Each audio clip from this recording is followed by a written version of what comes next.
दोस्तों, मेरा नाम है विजय कुमार। आप देख रहे हैं कॉमिक्स पिटारा चैनल को। तो चलिए दोस्तों, राज कॉमिक्स में सुपर कमांडो ध्रुव की इस शानदार कॉमिक्स को शुरू करते हैं, जिसका नाम है सर्कस। तो आप देख सकते हैं इसका कवर पृष्ठ जो कि कुछ इस तरह का है। तो चलिए इसकी शानदार स्टोरी को शुरू करते हैं। सर्कस संसार से अलग एक दूसरा संसार। इसी संसार में पैदा हुआ था सुपर कमांडो ध्रुव और इसी संसार में मरेगा सुपर कमांडो ध्रुव।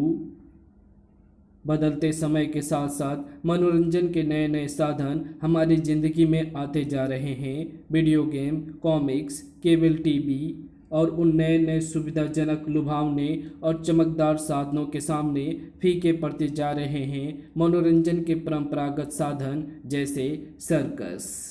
एक रहस्यमय संसार। आप निश्चिंत रहिए, ये शहर आपके काम के शुरुआत के लिए एकदम उपयुक्त है। ये तो मैं तुम्हारे मस्तिष्क को पढ़कर वैसे भी जान चुका हूँ, लेकिन अभी भी एक बड़ी समस्या बाकी है आयप्पा। मैं सर्कस के इस तंबू से बाहर नहीं निकल सकता और मेरा अभियान सफल होने के लिए ये ज़रूरी है कि इस सर्कस को देखने इस शहर के प्रभावशाली व्यक्तियों के साथ साथ ज़्यादा से ज़्यादा लोग आएं, क्योंकि मेरे प्रभाव का घेरा अभी इस सर्कस की बाउंड्री तक ही सीमित है। ऐसा ही होगा। तुम्हारी सांसें चलते रहने के लिए ये ज़रूरी है कि ऐसा ही हो। लेकिन उसी समय सर्कस का सामान लगाते व्यस्त लोगों के बीच यही मौका है। इस वक्त कोई भी इस तरफ ध्यान नहीं दे रहा है। मैं उस दुष्ट की योजना को कभी कामयाब नहीं होने दूंगा। मैं उससे सीधी लड़ाई में तो कभी जीत नहीं सकता, लेकिन इतना तो ज़रूर कर सकता हूं कि बदनामी और जनता के विरोध के कारण सर्कस को ये शहर छोड़ने पर मजबूर होना पड़े और सर्कस का मालिक अयप्पा भूखा मर जाए। पिंजरा खुलते ही एक तेज दहाड़ ने पूरे सर्कस के वातावरण को पहले तो गुंजा दिया और फिर स्तब्ध कर दिया। दहाड़! ये क्या? बब्बर पिंजरे के बाहर कैसे आ गया? ये तो पागल शेर है। हाँ, इसके तो 100 तक के लिए नहीं निकाला जाता है। भागो! दहाड़ की आवाज़ अंदर तक जा पहुंची। दहाड़! ये तो बब्बर के दहाड़ने की आवाज़ थी और वो सिर्फ तभी दहाड़ता है जब वो पिंजरे से बाहर निकलता है। ये कैसी आवाज़ थी अयप्पा? तो रोको उसे मूर्ख। मैंने मेयर पर अपना प्रभाव डालकर सर्कस को शहर के बीचों बीच वाले मैदान पर लगवाया है, और वो इसलिए ताकि ज़्यादा से ज़्यादा लोग हमारा शो देखने आए। इसलिए नहीं कि एक पागल शेर शहर में जाकर तबाही मचाए और हमको यहाँ से तंबू उखाड़ना पड़े।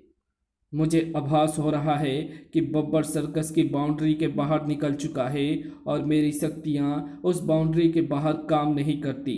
पर बब्बर बब्बर भी तो तुम्हारे कंट्रोल में था। उसका दिमाग अभी भी मेरे कंट्रोल में है, लेकिन अब मैं उसको यहाँ से बैठा बैठा संचालित नहीं कर सकता। जाओ, रोको उसे।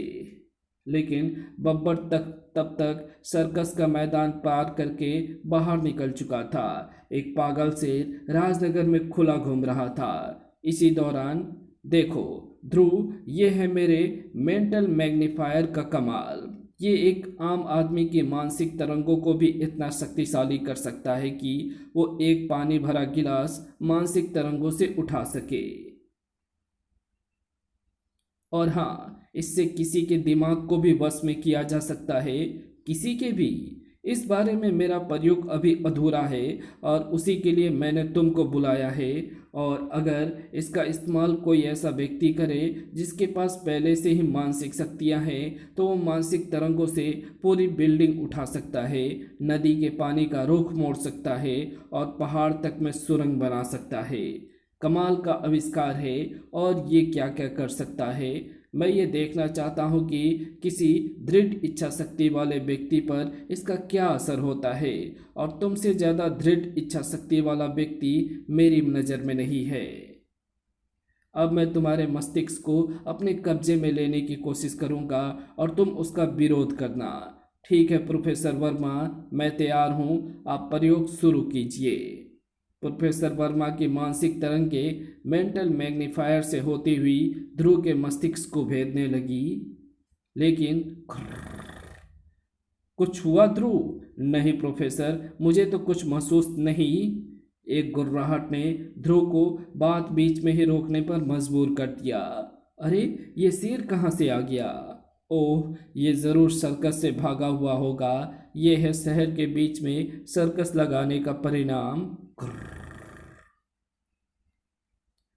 वो उन स्कूल के बच्चों पर कूदने जा रहा है प्रोफेसर। आप अपने मानसिक यंत्र से इस शेर को कंट्रोल करने की कोशिश कीजिए। मैं कोशिश कर रहा हूँ ध्रुव, लेकिन कुछ नहीं हो पा रहा है। इस शेर के मस्तिष्क पर पहले से ही कोई मानसिक अवरोध लगा हुआ है। मतलब इस शेर का दिमाग पहले से ही किसी और के कंट्रोल में है। तब तो मैं ही इसे रोकने की कोशिश करता हूँ। दहाड़!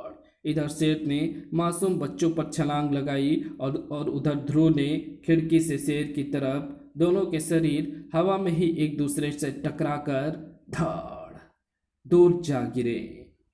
ध्रुव भैया, अब तो मुझे शेर से डर भी नहीं लग रहा है। ध्रुव भैया, इस शेर को पीटो, ये हमको डरा रहा था। बच्चों, धीरे धीरे चलकर उस गली में घुस जाओ, भागना मत। मैं इस शेर से बात करने की कोशिश करता हूँ, लेकिन घुर्राक। अरे, इस पर तो मेरे बहलाने फुसलाने का कोई असर नहीं हो रहा और इसकी गुर्राहटों में पागलपन भी झलक रहा है। सर्कस वाले इसको पकड़ने आते ही होंगे। मेरा काम है इसको तब तक किसी पर हमला करने से रोकना। सड़क पर ट्रैफिक अपने आप रुक चुका था। पी पौ पौ, लेकिन आदत से मजबूर गाड़ी वालों के हाथ हॉर्न पर दबते ही जा रहे थे और शेर बौखला रहा था। अगले ही पल सबके चेहरे पर दहशत फैल गई। धाड़! साक्षात मौत उनके सामने से दौड़ती हुई करीब आ रही थी। ओह, ये तो गाड़ियों की तरफ भाग रहा है। मैं इतनी जल्दी उस तक नहीं पहुंच सकता। कार के शीशे बंद कर पाने का समय नहीं मिला दहशत के कांपते उन हाथों को। अगर कोई बीच में आकर उसकी जिंदगी की रेखा को और लंबा ना कर देता। टाड़! मौत के जबड़े उस बदनसीब की खोपड़ी पर कस गए। एक पल के बाद ही भय से फटी वे आंखें हमेशा के लिए फटी रह जाती। अगर कोई बीच में आकर उसकी जिंदगी की रेखा को और लंबा ना कर देता। ताड़! अरे, ये लड़की कौन है? गजब की साहसी है। जिस शेर को देखकर ही लोगों के हाथ पैर सुन पड़ जाते हैं, उससे ये मुकाबला कर रही है। कुछ भी हो, इसने मुझे वो मौका दिया है जिसकी मुझे तलाश है। अगले ही पल ध्रुव शेर को अपनी गिरफ्त में ले चुका था। शेर तड़प कर सीधा हुआ तो अब ध्रुव शेर की पीठ पर सवार था।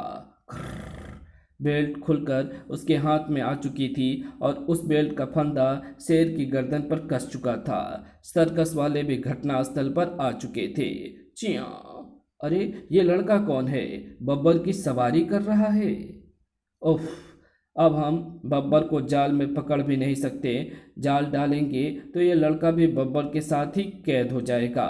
बब्बर का दम घुट रहा था। अब उसके पागल दिमाग में भय ने अपना कब्जा जमाना शुरू कर दिया था। उसको नजर आया अपना घर, वो पिंजड़ा। वो लपक कर पिंजड़े में जा घुसा। वो भाग कर छिपने की जगह ढूंढ रहा था। उसकी गर्दन आज़ाद हो गई और पिंजड़े का दरवाज़ा बंद हो गया। कमाल हो गया, बब्बर तुमसे डर गया। आज तक ऐसा कभी नहीं हुआ कि बब्बर को बिना जाल डाले पिंजड़े में वापस लाया गया हो। यह तुम्हारे सर्कस का शेर है। इस पागल शेर को खुला क्यों छोड़ा था? ध्रुव की आंखों में छलकता क्रोध देखकर गला सूख गया सामने वालों का। वो गलती से छूट गया। ध्रुव! हेलो मिस्टर ध्रुव, कौन हो तुम? मेरा नाम कैसे? ठिंगू, जुपिटर सर्कस का सबसे मशहूर जोकर। जरा सा दिमाग को झटका दो, सब याद आ जाएगा। पहचान लिया ना? ठिंगू के मिनी सॉकर से बिजली का झटका खाकर बड़े बड़ों की याददाश्त वापस आ जाती है। सुपरस्टार ध्रुव, तुम अब इस सर्कस में काम करते हो। हाँ, पेट छोटा ही सही, लेकिन पालना तो पड़ता ही है। अब तो अपनी रोजी रोटी मरकरी सर्कस से ही चलती है। ध्रुव, तुम ठीक तो हो ना? नताशा, तुम्हारा शेर से मुठभेड़ की खबर पुलिस को किसी ने फोन पर ही दी थी। ओह, जरूर प्रोफेसर वर्मा ने दी होगी। वो खबर तुरंत हमारे इंडियन टाइम्स के ऑफिस में भी आ पहुंची और मैं उस खबर को कवर करने निकल पड़ी। अब मेरे कुछ सवालों के जवाब दे दो ताकि मेरा आर्टिकल पूरा हो जाए। 1 मिनट नताशा। अच्छा टिंकू, फिर मिलते हैं। अब मैं उस लड़की से मिलना चाहता हूँ जिसने शेर का सामना। अरे, शेर के हटते ही ट्रैफिक चालू हो गया और उस लड़की का नामो निशान तक नहीं है। पर वो आखिर थी कौन? ध्रुव उस वक्त ये नहीं जानता था कि वो बहुत जल्दी ही उसकी मुलाकात उस लड़की से फिर होने वाली है। और फिर तुम्हारा इंटरव्यू तो टेप हो गया है ध्रुव, लेकिन मेरा आर्टिकल अभी अधूरा है। उसको पूरा करने के लिए मुझे सर्कस जाकर वहाँ भी कुछ पूछताछ करनी होगी और उसके बाद मैं ऐसा ज़बरदस्त आर्टिकल लिखूंगी कि सर्कस वालों की ऐसी तैसी हो जाएगी। तुम देखना, मैं इस सर्कस को शहर से दूर जाने के लिए मजबूर कर दूंगी। Best of luck Natasha. ऐसे बेस्ट ऑफ लक नहीं, तुमको मेरे साथ मरकरी सर्कस चलना पड़ेगा। सर्कस पर एक धुआंधार आर्टिकल लिखने के लिए मुझे एक जानकार आदमी की भी ज़रूरत है और सर्कस के बारे में तुमसे ज़्यादा जानकार आदमी मुझे और कहाँ मिलेगा।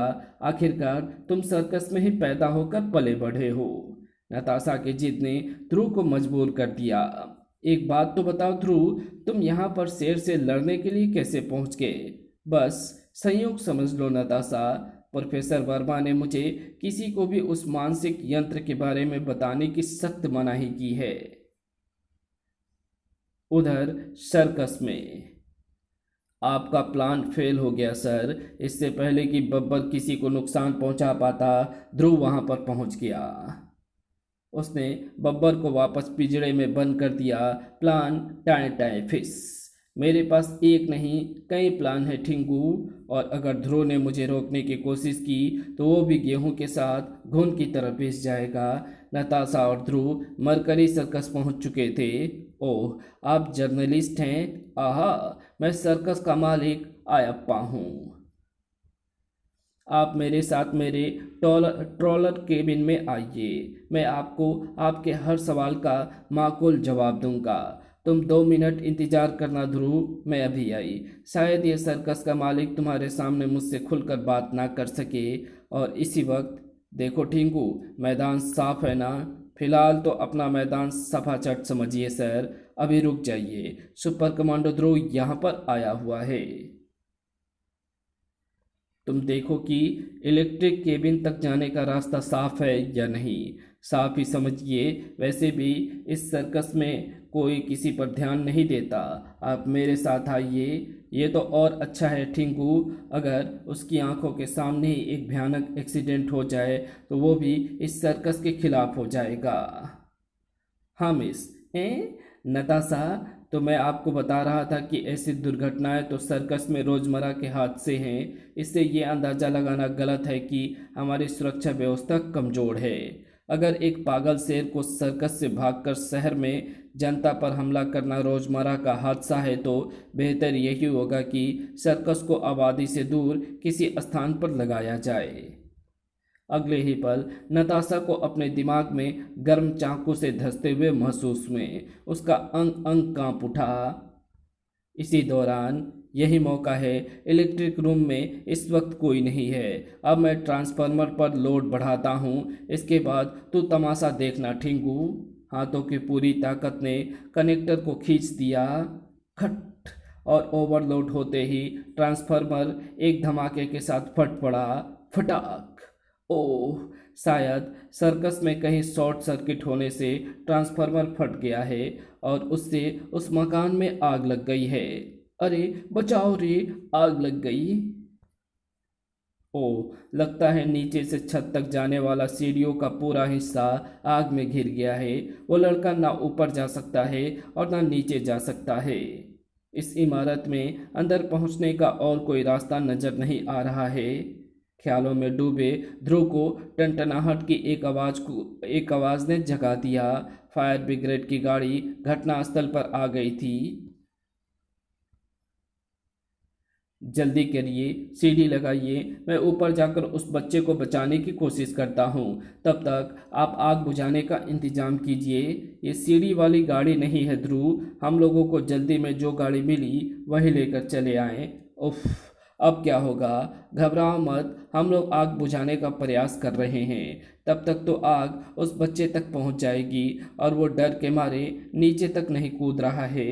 मैं गाड़ी की छत पर चढ़कर छलांग लगाकर उस खिड़की तक पहुंचने की कोशिश कर सकता हूं, पर मैं उतने ऊपर छलांग नहीं लगा सकता। अगर छलांग लगाते वक्त मुझे जरा सा और धक्का मिल जाए तो मैं उस खिड़की तक। 1 मिनट, मिल गया रास्ता, मेरी बात ध्यान से सुनो। अगले ही पर कुछ पलों बाद ध्रुव फायर ब्रिगेड की गाड़ी की छत पर आ खड़ा हुआ था। रेडी, 1 2 3। ध्रुव का बदन एक शक्तिशाली छलांग से हवा में लहरा गया और उसी पल हर पाइप से निकलती पानी की मोटी धारें उसके बदन से टकराई और पानी की तेज और सम्मिलित धारों के प्रेशर ने ध्रुव को खिड़की तक उछाल दिया। मम्मी, मम्मी के पास जाना है। डरो नहीं बेटे, मैं तुमको मम्मी के पास ले चलूंगा। आओ, मेरे साथ आओ। कुछ ही पलों बाद वो बच्चा अपनी माँ की गोद में सुरक्षित था। थैंक यू ध्रुव, तुमने हमको अच्छा सबक दिया और अब हम लोग हर फायर वैन में सीढ़ी फिट करा कर रखेंगे। नताशा, तुम्हारा इंटरव्यू हो गया? हाँ ध्रुव, इस सर्कस के बारे में मेरी सारी गलतफहमियां दूर हो गई। नहीं नताशा, कहीं कुछ गड़बड़ ज़रूर है। इस शहर में सर्कस के लगते ही लगातार दो हादसे हो जाना ये बताता है कि इस सर्कस की कार्यप्रणाली में कुछ गड़बड़ है। ये मामूली हादसे हैं ध्रुव, सर्कस में होते रहते हैं। नहीं नताशा, ऐसे हादसे शायद कई सालों में एक बार होते हैं। तुम मैं अपना दिमाग भी रखती हूँ ध्रुव, मुझे समझाने की कोशिश मत करो। सर्कस एक बहुत अच्छा मनोरंजन है और इसको हर आदमी को देखना चाहिए। यही मेरा दृष्टिकोण है और यही मैं अपने आर्टिकल में भी लिखूंगी। अब तुम मुझे छोड़ने चल रहे हो या मैं टैक्सी पकड़कर वापस जाऊं? ये नताशा को क्या होगा?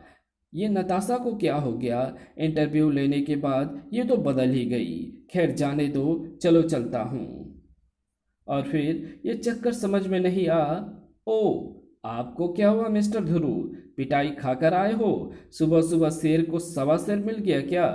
शेर तो नहीं, लेकिन शेर जरूर मिल गया था। शेर? सचमुच का शेर? तुमको डर नहीं लगा? लगा था, और उस वक्त मुझे अपनी बहादुर बहन श्वेता की याद आ गई थी। और अगर वो वहां पर होती तो शेर तो उसको देख कर ही डर जाता। अम्मा। शेर वेर को पटकना मेरे दाएं हाथ का नहीं, बाएं हाथ का कमाल है। और वो शेर आया कहाँ से था? मरकरी सर्कस से भाग कर आया था। मरकरी सर्कस लग गया? सर्कस लग गया? तुझे सर्कस अच्छा लगता है? देखने जाएगी? अच्छा, अच्छा तो लगता है, लेकिन तुम्हारे रहते सर्कस जाने की क्या ज़रूरत है? दिन भर घर में ही फ्री के तमाशे देखने को मिल जाते हैं। ठहर तो, अभी बताता हूँ तुझे। मम्मी, मम्मी बचाओ, मम्मी, मम्मी तो घर पर है ही नहीं, पापा बचाओ। कोई नहीं बचाएगा तुझे, आज तो तेरी पिटाई होकर रहेगी। क्या हो गया? पापा, पापा, भैया से मुझे बचाओ, बाहर से पिट कर आता है और घर में मुझ पर रौब झाड़ता है। अच्छा, किसने पीट दिया तेरे भैया को? जरा मुझे भी तो पता चले कि ऐसा कौन सा सुरमा पैदा हो गया जो मेरे बेटे का बाल टेढ़ा कर सके। सुरमा नहीं, शेर था पापा, शेर। शेर? क्या हुआ था ध्रुव? ध्रुव आईजी राजन को प्रोफेसर वर्मा और उनके मानसिक यंत्र की बात छोड़कर सारी घटना सुनाता चला गया।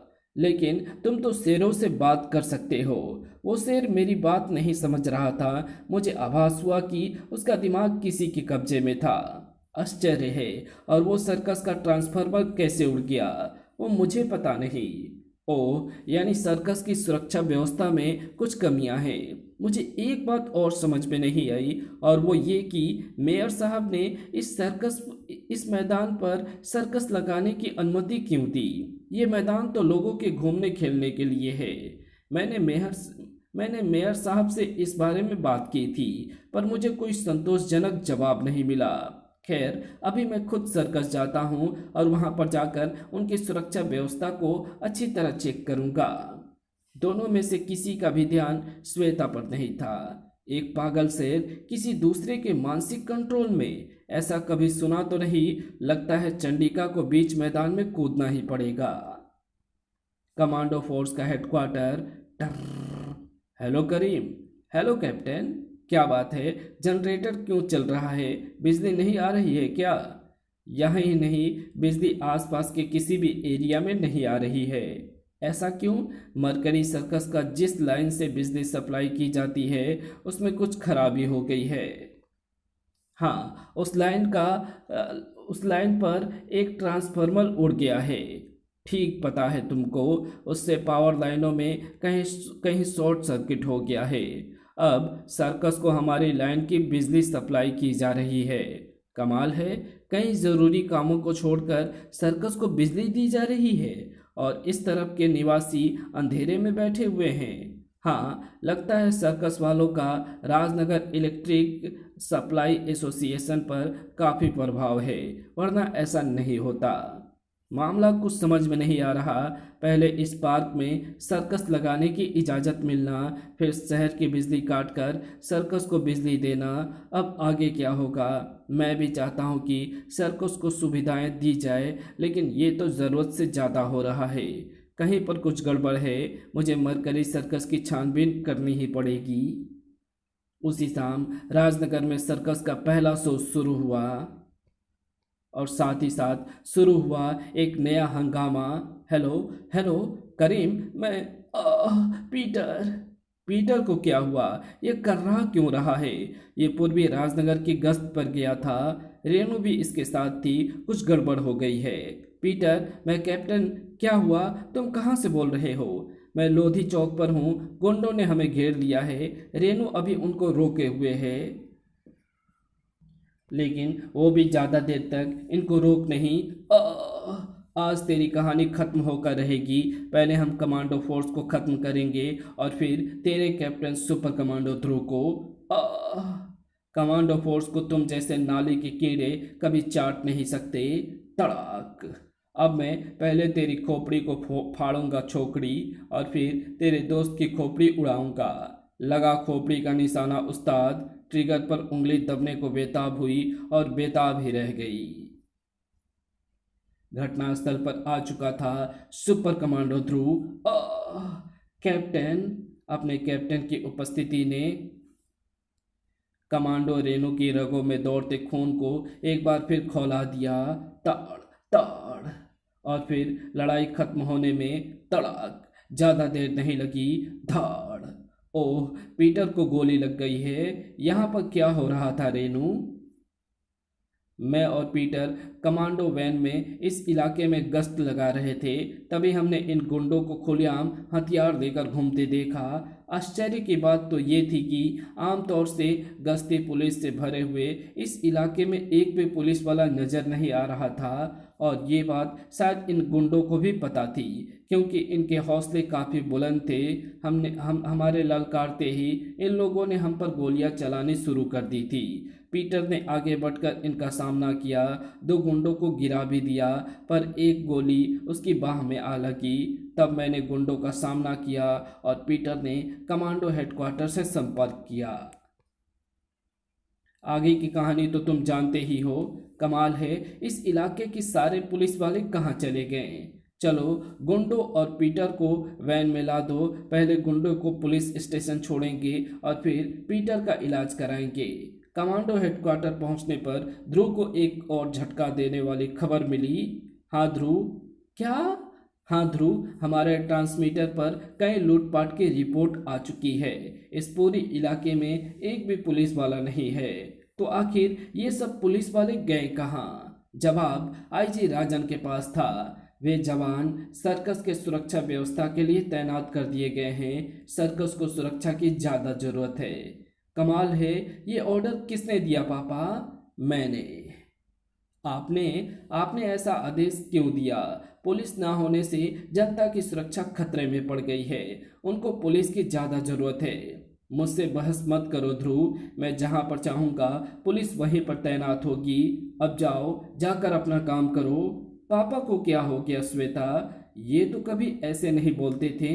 पता नहीं मरकरी सर्कस से लौटने के बाद पापा का व्यवहार बदल गया है। Mercury circus? नताशा का व्यवहार भी ऐसे ही बदल गया था। पर क्यों? सर्कस जाकर इनके दिमाग को क्या हो? दिमाग? उस पागल शेर बब्बर का दिमाग भी किसी के कब्जे में था। कहीं ऐसा तो नहीं कि सर्कस में कोई सर्कस जाने वाले के दिमाग को कब्जे में कर लेता है वो। बात सोचने में तो अजीबो गरीब लगती है, पर सारे तथ्य इसी तरफ इशारा कर रहे हैं। मुझे मरकरी सर्कस के अंदर घुसने का रास्ता ढूंढना ही पड़ेगा। ध्रुव की तमन्ना अपने आप ही पूरी होने वाली थी। तुम निकम्मे हो आयप्पा, नकारा, बेकार। सर्कस को देखने बहुत कम लोग आए थे। ऐसे तो मेरी योजना पूरी होने में बरसों लग जाएंगे। इसमें मेरी गलती क्या है? सर्कस देखने में अब किसी को दिलचस्पी है ही नहीं। लोग पुरानी चीजें देख देख कर ऊब गए हैं। अब वे सिर्फ तभी सर्कस देखने आएंगे जब उनको रोंगोटे खड़े कर देने वाले खतरनाक खेल देखने को मिले, और हमारे सर्कस के कलाकार वे खेल नहीं दिखा सकते। तो ऐसे कलाकार को ढूंढो, उनको लाओ। कहाँ मिलेंगे ऐसे कलाकार? कई कलाकार नहीं, सिर्फ एक कलाकार, सिर्फ एक ही कलाकार ये सारे खेल कर सकता है, और वो इसी शहर में रहता है। मैं तुम्हारे दिमाग में उसका नाम पढ़ रहा हूँ, सुपर कमांडो ध्रुव। ये वही लड़का है जिसने बब्बर को पकड़ा था। हाँ, तो जाओ और उसको किसी भी कीमत पर ये शो करने को राजी करो। जाओ। ध्रुव तो पहले से ही ये मौका ढूंढ रहा था। सर्कस एक कला है और ये कला मर रही है। अगर कोई बचा सकता है तो सिर्फ तुम। ठीक है अयप्पा साहब, मैं शो करने को तैयार हूँ। ये काम तो बड़ी आसानी से हो गया। इसने तो पैसे तक की बात नहीं की। अब मैं जान सकूंगा कि मरकरी सर्कस के अंदर क्या गड़बड़ चल रही है। रातों रात पोस्टर छपे और सुबह सुबह शहर की दीवारों पर चिपक गए। वाओ, सुपर कमांडर ध्रुव का शो! ध्रुव का शो! मैं तो आज ही अपने पूरे घर को लेकर जाऊंगा। उस रात सर्कस का तंबू खचाखच भरा था, और इससे कहीं ज्यादा भीड़ सर्कस के तंबू के बाहर थी। लेडीज एंड जेंटलमैन और हमारे प्यारे प्यारे नन्हे दोस्तों, आज मरकरी सर्कस आपके चहेते सुपर कमांडो ध्रुव के करतबों से जगमगाएगा।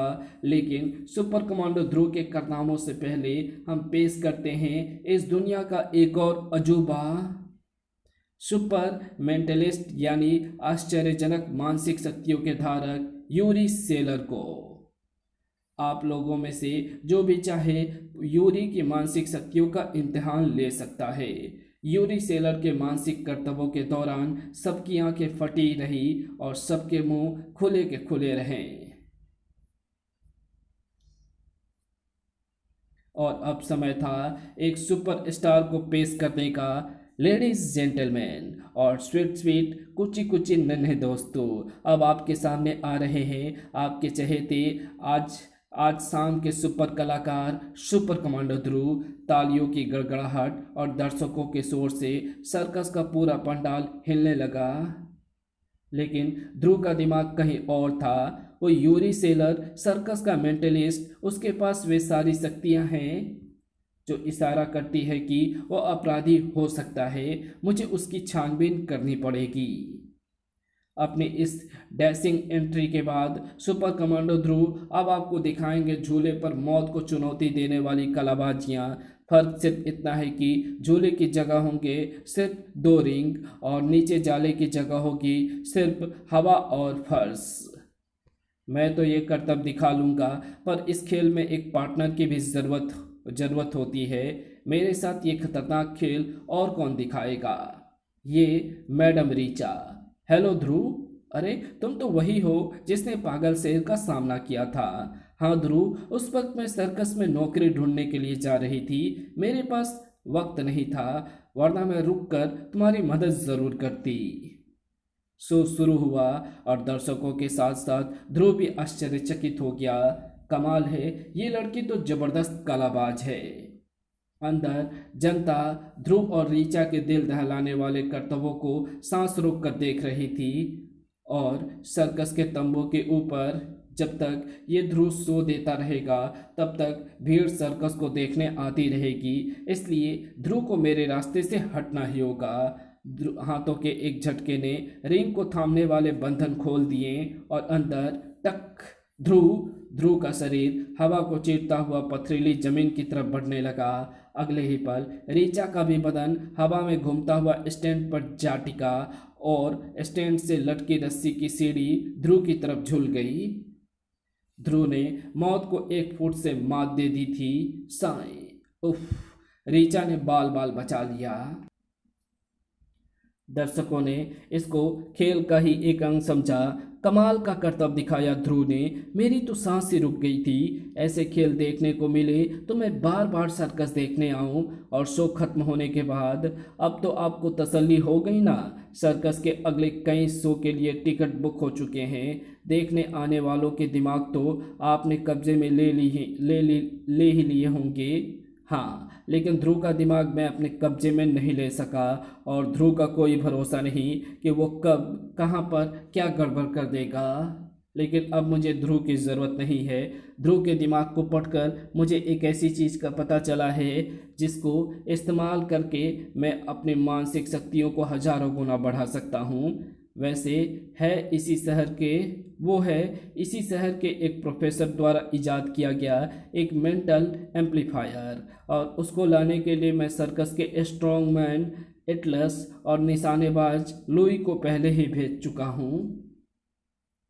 ध्रुव का दिमाग पढ़कर मुझे ये भी पता चला कि वो यहाँ पर मेरा पर्दाफाश करने आया है। उसको भी चुपचाप खत्म करने का रास्ता तलाशना पड़ेगा। ध्रुव का भरोसा नहीं था कि रिंग का टूटना एक दुर्घटना थी। ये रहा वो रिंग। मुझे पता था कि ये टूटकर स्टैंड पर ही गिरा हो और इसको लटकाने वाला होल्डर टूटा नहीं है बल्कि खोला गया है। किसने खोला ये पेंच? मुझे मारने की कोशिश कौन कर रहा है? अरे, एकदम से गर्मी कैसे हो गई? ओह, आग! हाँ, आग। सुपर कमांडो ध्रुव तो रिंग के टूटने से तो बच गया, पर इस आग से नहीं बच पाएगा। ओह, तो इसने ढीले किए थे रिंग, पर क्यों? ये है कौन? ये सही कह रहा है, रिंग टूट चुका है। मैं झूलकर भी भाग नहीं सकता और ना ही कूदकर या उतरकर बच सकता हूँ। अब तो अपनी चिता का नज़ारा देखता रहा। मैं तो चला। उस रहस्यमय बूढ़े ने भागने को कदम बढ़ाए लेकिन भाग नहीं सका। Black cat. हाँ ध्रुव, मैं पहले इस बूढ़े से निपट लूँ। 2-3 सेकंड लगेंगे, उसके बाद मैं तुमको उतरने का इंतजाम करती हूँ। पहले मैं रीचा के रूप में तुम्हारे साथ थी, अब ब्लैक कैट के रूप में। लेकिन ब्लैक कैट को वो मौका नहीं मिला। जंबो! ओह, इसकी आवाज़ लगाते ही वह हाथी तेजी से मेरी तरफ बढ़ रहा है और हाथी से भागकर बच पाना असंभव होता है। कुछ समझ पाने से पहले ही ब्लैक कैट सूंड के शिकंजे में थी। चियाई! ध्रुव हाथी की भाषा में चिंगाड़ उठा। च्याऊ याऊ! ओह, इस हाथी पर तो मेरी बात का कुछ असर ही नहीं हो रहा है। यह हाथी या तो किसी और के वश में है या फिर इसके सुनने की शक्ति कमजोर है। वो बूढ़ा भी भाग रहा है। अब ना तो मैं ब्लैक कैट को बचा सकता हूँ और ना ही खुद बच सकता हूँ। और दूसरी तरफ शहर में यही ऑफिस है उस मनोवैज्ञानिक प्रोफेसर वर्मा का। इसी के अंदर वो यंत्र रखा होना चाहिए, पर दरवाजे पर तो बड़ा मजबूत ताला लगा है। ताले को खोलना तो मैं नहीं जानता, लेकिन दरवाज़ा खोलना मुझे आता है। स्ट्रॉन्गमैन एटलस के एक ही वार ने दरवाजे के परखच्चे उड़ा दिए। धाड़! अब देखो कि वो यंत्र कहाँ पर रखा है। ये रहा वो यंत्र। बड़े आराम से काम हो गया अपना। वाह, अब निकल लो यहाँ से। अब तुम दोनों स्ट्रेचर पर ही यहाँ से बाहर निकलोगे। ये यंत्र हमको देकर हमारे रास्ते से हट जा छोकरी, वरना मुफ्त में मारी जाएगी। मुफ्त में चंडिका सिर्फ एक काम करती है। और वो है पिटाई। अब बोलो, हो तो हो तो तुम सर्कस से भागे हुए जोकर, पर यहाँ क्या करने आए थे? बोलो। ध्रुव की पागल शेर से इसी जगह पर लड़ाई हुई थी, इसीलिए मैंने इस जगह पर नजर रखने की सोची थी, और मेरा शक ठीक निकला। ये जगह ही झगड़े की जड़ है। धाक ताक। अब मुझे असली बात का पता। धाड़। एटलस के घूंसों ने चंडिका के दिमाग का हर एक कोना हिला दिया। धाड़।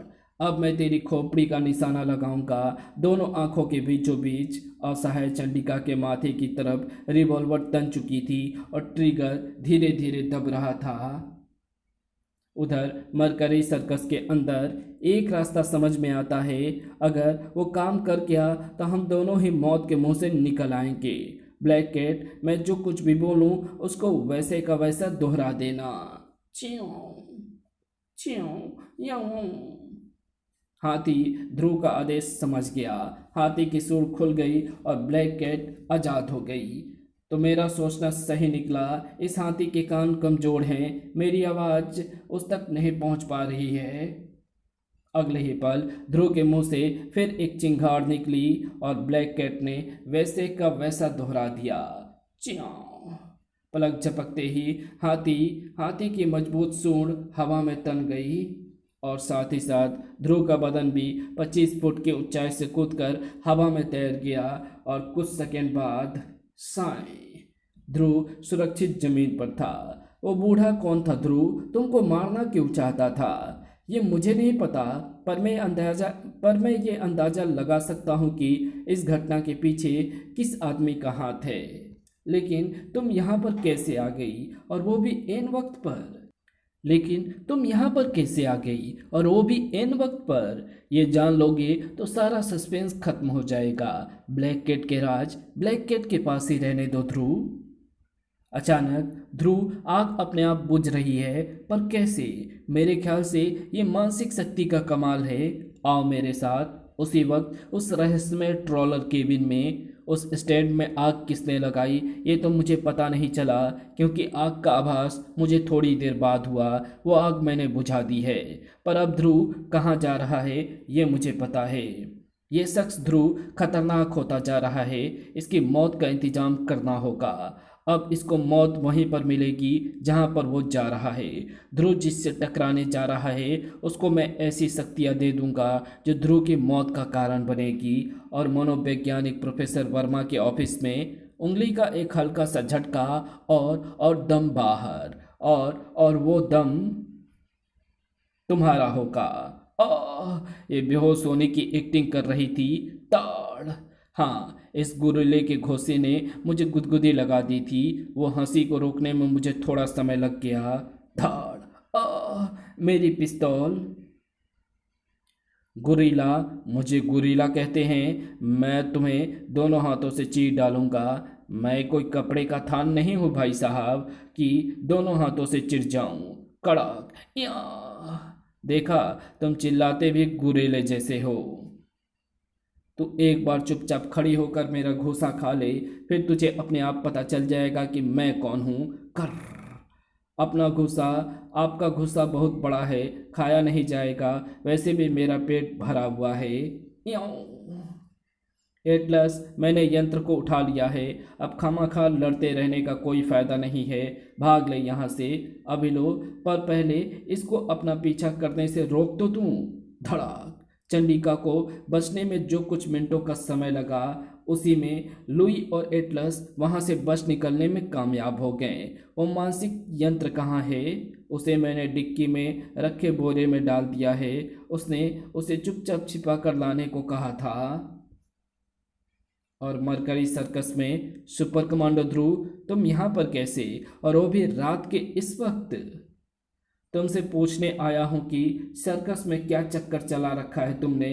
लोगों के दिमाग को वश में करके कौन सा षड्यंत्र रच रहे हो तुम? षड्यंत्र? कैसा षड्यंत्र? मैं कुछ नहीं कर रहा, तुमको कुछ गलतफहमी।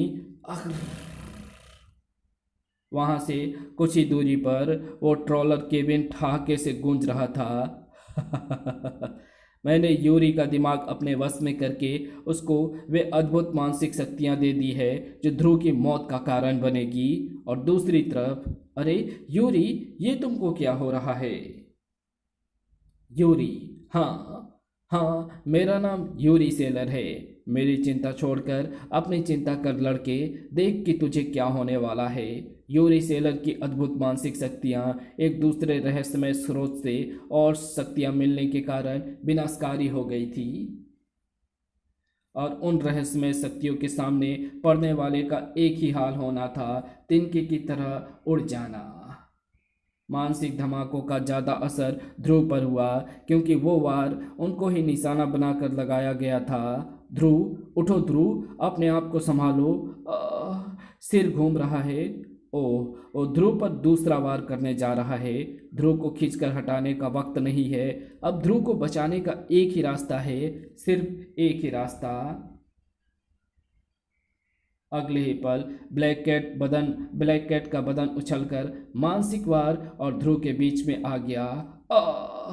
ब्लैक कैट, ओह, ये अचेत हो गई है। यूरी सेलर काफी खतरनाक होता जा रहा है, इसको रोकना होगा। Jumbo attack. धूल उड़ाता जंबो यूरी को रोकने के लिए आगे बढ़ा। यूरी सेलर अपनी तरफ बढ़ती मौत से बचने के लिए हिला तक नहीं, बल्कि उसकी मानसिक किरण ने जंबो को अपने घेरे में लेकर जमीन पर पटक दिया। वार जोरदार था। धम। जंबो गिरते ही बेहोश हो गया और अब यूरी सेलर एक बार फिर ध्रुव की तरफ मुड़ गया। ओह, ये फिर से मुझ पर वार कर रहा है। मुझे इसको यहाँ से दूर ले जाना होगा, वरना इसका कोई वार बेहोश ब्लैक कैट को भी लग सकता है। और इसी दौरान मुझको इसे रोकने का रास्ता भी तलाश करना होगा। भाग लड़के, जितना भाग सकता है भाग। कड़ाक। मैं कौन हूँ? हाँ, मैं यूरी सेलर, तेरे चीथड़े उड़ाकर ही दम लूंगा। कुछ गड़बड़ है। इसको ये तो ठीक से याद नहीं है कि ये कौन है। इसमें ये आश्चर्यजनक शक्तियाँ भी एकाएक ही आई थी। कहीं ऐसा तो नहीं कि किसी ने इसके दिमाग को भी कब्जे में कर रखा हो। कड़ाक। अगर ऐसा है तो मैं इसके दिमाग को आज़ाद करा के, 1 मिनट, मेरे इस केबिन ट्रॉलर के सामने आते ही इसने मानसिक वार करने बंद कर दिए हैं। इसका एक ही मतलब हो सकता है कि यह अपने मानसिक वारों से इस केबिन को तोड़ना नहीं चाहता। मुझे देखना पड़ेगा कि इस केबिन के अंदर क्या है, लेकिन उससे पहले मुझे यूरी सेलर के दिमाग को आज़ाद कराना होगा, और उसमें मेरी मदद करेगा ठिंगू मास्टर। यूरी सेलर के मानसिक वारों को छकाता हुआ ध्रुव ठिंगू मास्टर के तंबे में घुसा और आश्चर्यचकित रह गया। ध्रुव, अरे ये तो वही बुढ़ा है जिसने मुझे मारने की कोशिश की थी। ये तुम्हारे तंबू में कैसे ठिंगू?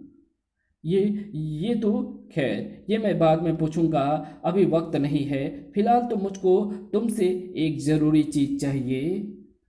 और कुछ ही पलों बाद, अच्छा, तो अब तो मुझ पर हमला करेगा? आ जा। हाँ यूरी, मरना है तो क्यों ना लड़कर मरा जाए। ध्रुव ने अपना हाथ बढ़ाया और यूरी ने बिना कुछ सोचे समझे ध्रुव का बढ़ा हुआ हाथ पकड़ दिया। यहीं पर यूरी वो गलती कर गया जो उसकी आखिरी गलती साबित हुई। उसको एक तेज झटका लगा, झटका जिसने उसके दिमाग को हिलाकर रख दिया और उसका दिमाग आज़ाद हो गया। ओह ध्रुव, हाँ, मैं पूछ रहा था कि तुम मेरे तंबू में क्या करने आए? अरे, मैं यहाँ कैसे आ गया? ठिंगू मास्टर का मिनी सोकर अपना काम बखूबी कर गया। मैं तुमको बाद में सब समझा दूंगा यूरी, फिलहाल तुम मेरे साथ आओ। ध्रुव, ठिंगू मास्टर और वही बूढ़ा। वो बूढ़ा कौन है ठिंगू? ये सर्कस के मालिक हैं रंगराजन साहब। अयप्पा इनका पार्टनर है। उसने इनको जलाकर मारने की कोशिश की थी और लगभग मार ही डाला था। ठिंगू ने मुझे बचाया, पर मैं काफ़ी महीनों तक जिंदगी और मौत के बीच झूलता रहा। बल्कि लोगों ने तो ये समझ ही लिया था कि मैं अपने केबिन में दुर्घटनावश आग लग जाने के कारण मर गया। ठिंगू ने मेरे जिंदा होने की बात छिपा कर रखी, क्योंकि राज खुलने पर अयप्पा मुझे दोबारा खत्म करने की कोशिश कर सकता था। मेरे ठीक होने तक काफी देर हो चुकी थी। लोगों ने और कानून ने मुझे मरा हुआ मान लिया था। मेरा चेहरा भी पहचाने जाने लायक नहीं रहा था। इसलिए मैंने बदले की भावना से सर्कस को तबाह कर देने की ठानी। सर्कस का चप्पा चप्पा मेरा देखा हुआ था। ठींगों के तंबू में छिपकर रहना और चुपचाप अपना काम करते रहना मेरे लिए बहुत आसान था। हाँ, सर्कस के जानवर मुझे आज तक पहचानते हैं, जैसे जंबो। पर आपने मुझे मारने की कोशिश क्यों की? क्योंकि तुम सर्कस का फायदा करवा रहे थे और वो फायदा सीधे अयप्पा की जेब में जा रहा था। इसलिए मैंने तुमको भी रास्ते से हटाने की ठान ली थी। एक बात बताइए, अयप्पा के पास मानसिक शक्तियाँ भी हैं क्या? अयप्पा के पास अपना दिमाग तक तो नहीं है, उसके पास मानसिक शक्तियाँ कहाँ से आएगी? तो फिर आपका दुश्मन अयप्पा नहीं, कोई और है, और वो उस ट्रॉलर केबिन के अंदर है। वो तो अयप्पा का ही ट्रॉलर केबिन है। और ट्रॉलर केबिन के अंदर अब ध्रुव भी खत्म होने वाला है और लुई और एटलस मेरी चीज़ देकर भी आने वाले हैं। अब मेरी योजना पूरी होने के आखिरी चरण में है। और वो योजना और वो तुम्हारी योजना सिर्फ योजना ही रहेगी। ध्रुव, पहले अयप्पा आश्चर्यचकित हुआ और फिर सबकी आंखें आश्चर्य से फट पड़ी। ओ माय गॉड, ये क्या है? स्टारफिश? हाँ, स्टारफिश।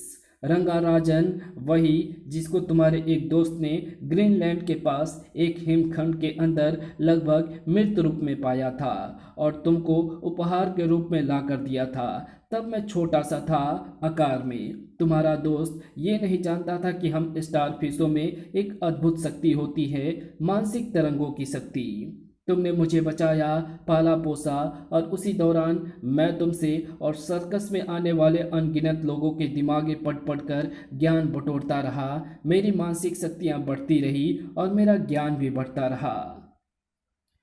उसी ज्ञान से मुझे पता चला कि तुम मानव जाति के पशु धरती को चूस चूस कर कंगाल कर रहे हो, हवा पानी में गंदगी घोल रहे हो। तब मैंने ये निश्चय किया कि मुझे और मेरे जैसे अन्य समुद्री जीवों को पृथ्वी की बागडोर संभाल लेनी चाहिए। लेकिन मेरा मानव को मारने का कोई इरादा नहीं है। आखिरकार हम लोगों को भी तो काम करने के लिए कर्मचारी चाहिए और वे कर्मचारी बनेंगे मानव। मैंने अपना अभियान मानव के मस्तिष्कों पर कब्जा जमा कर शुरू किया और सबसे पहले मैंने जिस दिमाग पर कब्जा जमाना चाहा वो तुम्हारा दिमाग था रंगराजन।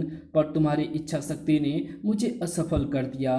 तब मैंने अयप्पा के दिमाग पर कब्जा जमा कर तुमको रास्ते से हटा दिया, पर तुम बच गए और उस गलती को मैं अब सुधारूंगा।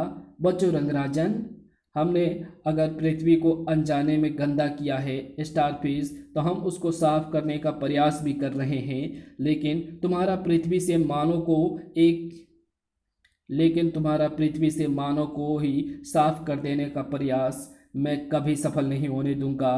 पानी के बगैर तुम ज़्यादा देर तक जिंदा नहीं रह सकते। छनाक, पानी की एक तेज रेले ने सभी को बहाकर केबिन के बाहर पटक दिया। पानी के एक तेज रेले ने सभी को बहाकर केबिन के बाहर पटक दिया। गड़ब, अब स्टारफिश के खत्म होने में कुछ ही मिनट की देर है। सर, ये काम मुझे बहुत पहले कर देना चाहिए था ध्रुव।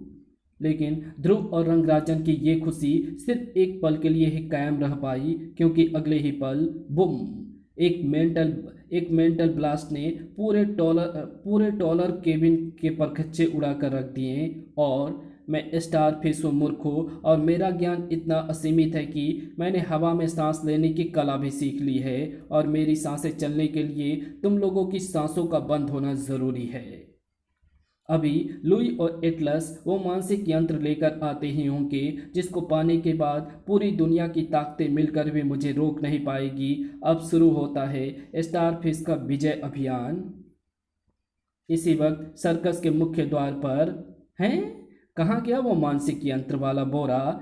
मैंने तो उसे डिक्की में ही रखा था, वो मेरे पास है। माफ़ करना भाई लोगों, दरअसल मैंने आपको बिना बताए आपकी गाड़ी की डिक्की में लिफ्ट ले ली थी, पर रास्ते का बिल्कुल पता नहीं चला।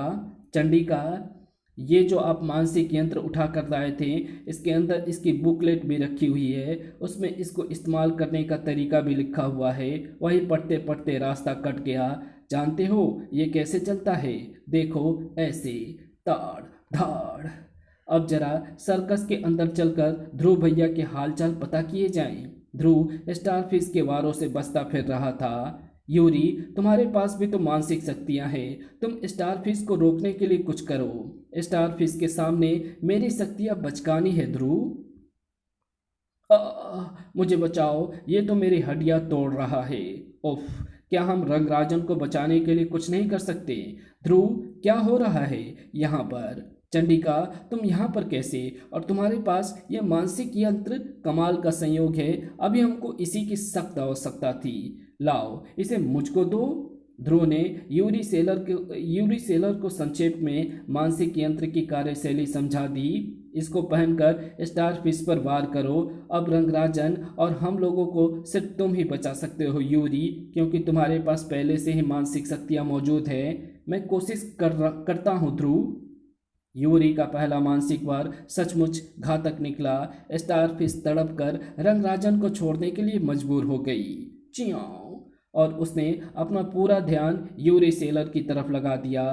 ये तो वही मानसिक यंत्र लगता है जो मुझे चाहिए था। इसे मुझे दे दो यूरी, वरना मैं इसे तेरी लाश पर से उतार दूंगा। अचानक, ओह ध्रुव, इसकी मानसिक शक्तियाँ बहुत तेज है। मेरे मस्तिष्क के साथ साथ इस मानसिक यंत्र पर भी जोर पड़ रहा है। ये ज़्यादा देर तक सही सलामत नहीं रह पाएगा। मैं तुम्हारी क्या मदद कर सकता? वाह, ये कार्बन डाइऑक्साइड वाला फायर एक्सटिंग्विशर, ये ज़रूर कुछ काम कर सकता है, क्योंकि इससे ठोस कार्बन डाइऑक्साइड के कण निकलते हैं, जिनको अत्यधिक ठंडा होने के कारण सूखे बर्फ भी कहा जाता है। और स्टारफिश पहले भी हिमखंड में कैद होकर अधमरी सी हो चुकी है। ये बर्फ की ठंडक नहीं सह पाएगी। इसका केंद्र ही इसकी सबसे कमजोर जगह लग रही है। यहीं पर वार करना ठीक रहेगा। यूरी ने मानसिक यंत्र लेने में जुटी स्टारफिश ध्रुव पर ध्यान नहीं दे रही थी। यूरी से मानसिक यंत्र लेने में जुटी स्टारफिश ध्रुव पर ध्यान नहीं दे रही थी, और जब तक वो ध्यान दे पाती तब तक बहुत देर हो चुकी थी। अरे, ये ठंड मुझे सुइयां से चुभ रही है, मेरा दिमाग सुन्न हो रहा है। फिस, मैं बेहोश हो रही हूँ। एक तेज आवाज़ के साथ स्टारफिश का बेहोश शरीर धम से नीचे जा गिरा, और उसके बेहोश होते ही उसके मानसिक बंधनों में कैद सभी लोग आज़ाद हो गए। मैं कहाँ हूँ? ये सब क्या हो रहा है? घबराइए नहीं अयप्पा साहब, हम आपको सब समझा देंगे। सारी बात समझाने के बाद, मैं तुम्हारा भी अपराधी हूँ रंगराजन, और राजनगर के निवासियों का भी। इसलिए मैं तुम्हारे सामने ये घोषणा करता हूँ कि आज से एक हफ्ते तक रोज़ राजनगर वासियों को एकदम मुफ्त में सर्कस दिखाया जाएगा, और हर रात को 100 देगा सुपर कमांडो ध्रुव। क्यों ध्रुव, राजी हो ना? किसी भी अच्छे काम के लिए मैं हमेशा राजी हूँ, पर पहले स्टारफिश को कैद में रखने के लिए वर्फ की सीलियों से भरा ट्रक तो मंगा लो। बाद में इसको परमानेंट कैद में रखने का रास्ता ढूंढेंगे। और इसी के साथ सर्कस की ये कहानी यहीं समाप्त होती है। तो आपको ये वीडियो कैसी लगी? वीडियो अच्छी लगी तो इस वीडियो को लाइक शेयर कमेंट ज़रूर कर देना। चैनल पे नए हो तो चैनल को सब्सक्राइब कर ऑल नोटिफिकेशन को सिलेक्ट ज़रूर कर लेना। Thanks for watching my video.